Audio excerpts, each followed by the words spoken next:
Hello, this is Reverend Angelia with today's Bible reading. Today's reading comes from Hebrews 11, by faith.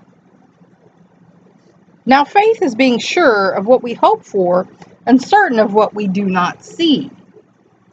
This is what the ancients were commended for.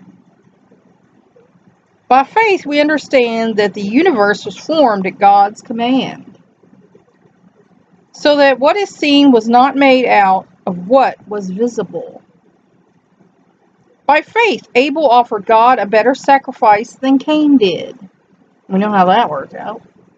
By faith, he was commended as a righteous man, when God spoke well of his offerings.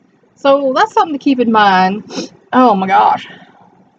Whenever you feel like you're being persecuted, for just being a good person, being yourself, think about what happened with Cain and Abel. I mean, they were brothers, and Cain was so jealous of Abel, he ended up killing him over that. So, be thankful that that's not going on with you when people are coming against you.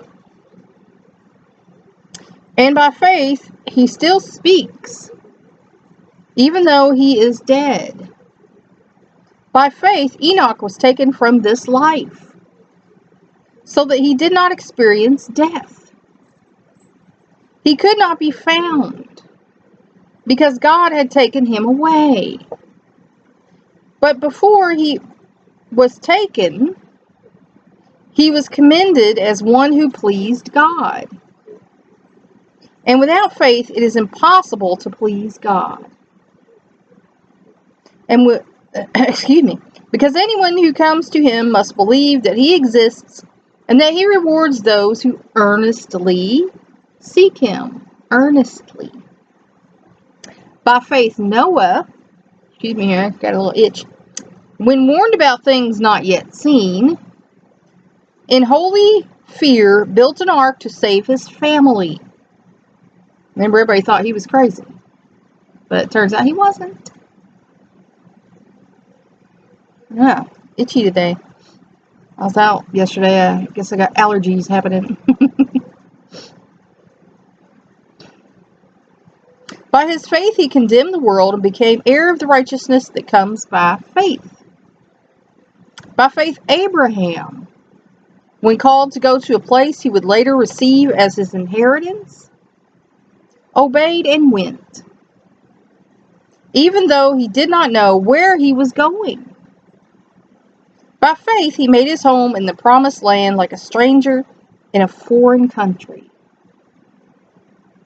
He lived in tents, as did Isaac and Jacob, who were heirs with him of the same promise.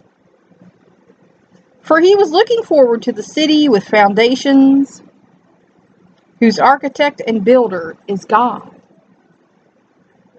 By faith, Abraham, even though he was past age, and Sarah herself was barren,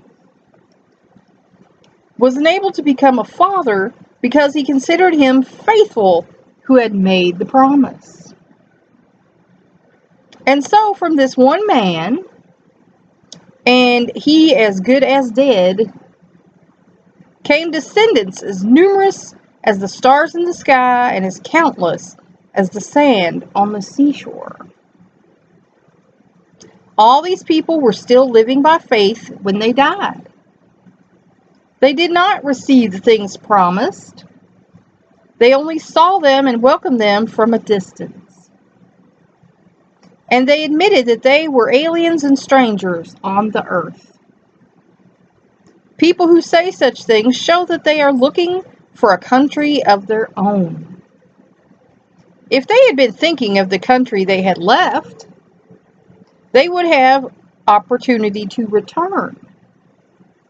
Instead, they were longing for a better country, a heavenly one. Therefore, God is not ashamed to be called their God, for he has prepared a city for them.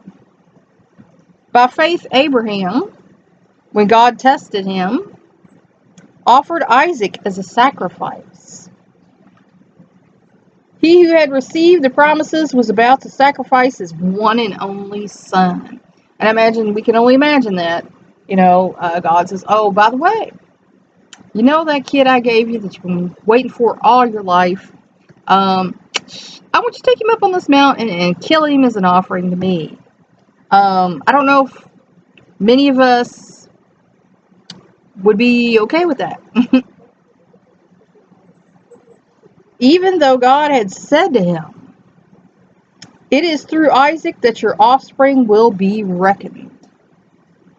Abraham reasoned that God could raise the dead, and figuratively speaking, he did receive Isaac back from death, because he didn't end up killing him. An angel stopped him and said, hey, no, God just wanted to make sure, you were that faithful, and you passed.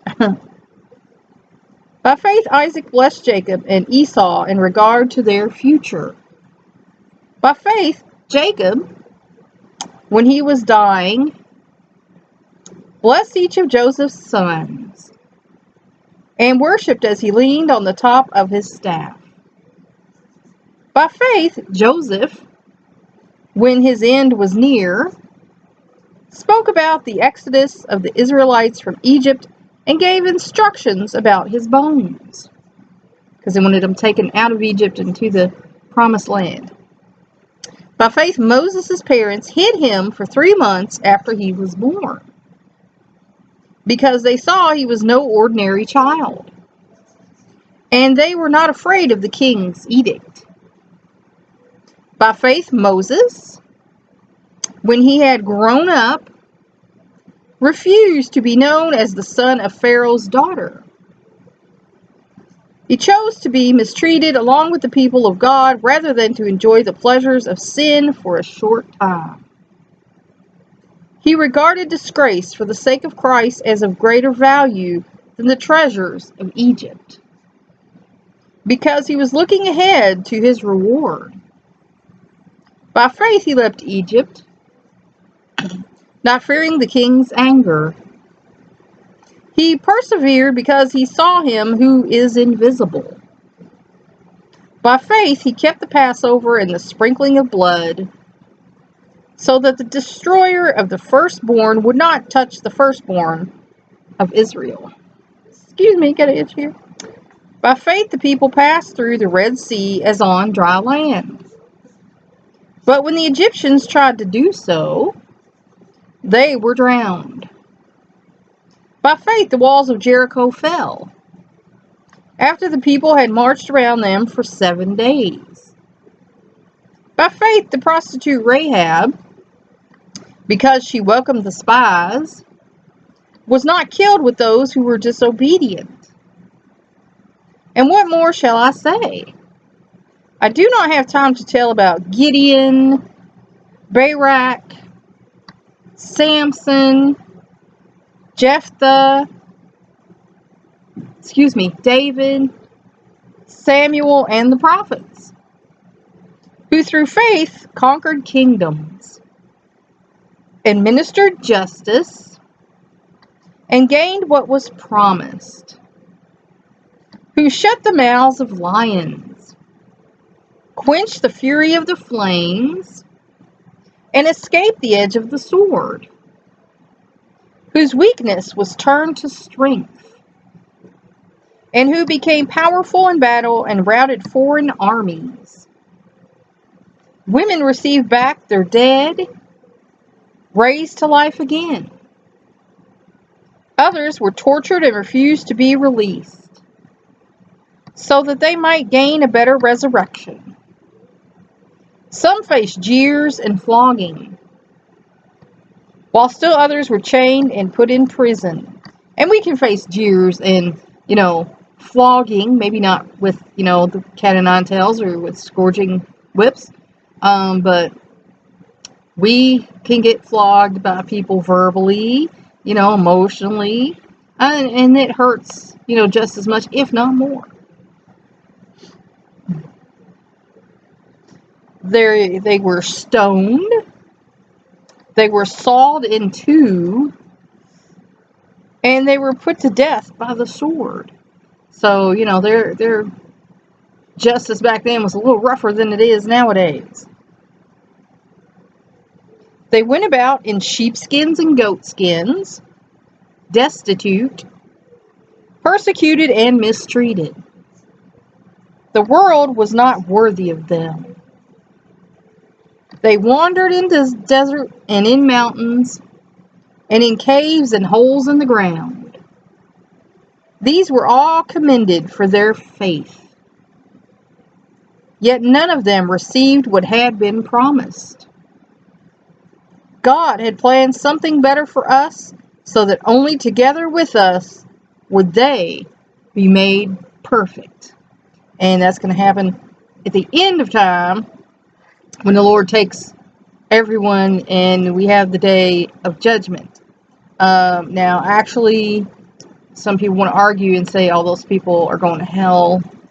I don't believe that, because later on, when we get into Revelation, it talks about Jesus, calls everyone up and they have a chance, to meet him and to accept him or not. So I don't believe that people, who before Jesus or who, just didn't know about Jesus are going straight to hell. Because the simple fact that it does say that in the end, people will get a chance to know and accept Jesus. So there's some hope there for, these people. And that's all for now. Until next time.